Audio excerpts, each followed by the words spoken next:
apa bocil? Mau makan mie. Mengenal sosok Fanny Margaretha, istri ketiga Vincent Raditya, baru saja beri kabar gembira. Fanny Margaretha menikah dengan Vincent Raditya pada Sabtu 19 November 2022. Sebelum menikah, Fanny Margaretha yang merupakan kelahiran pada 2001 bukanlah orang baru di dunia hiburan. Fanny diketahui berprofesi sebagai seorang selebgram yang sering melakukan endorsement berbagai produk. Bahkan dia kerap kali mempromosikan produk kecantikan ternama.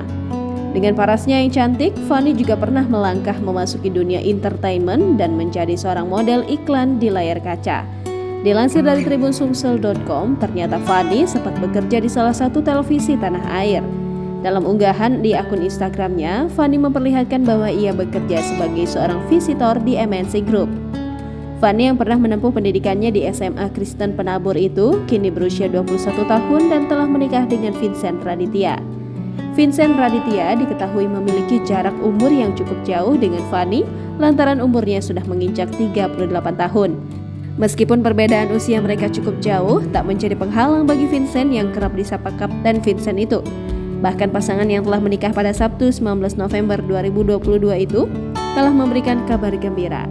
Dikarenakan Fanny telah melahirkan buah hati mereka pada Minggu 27 November 2022 kemarin.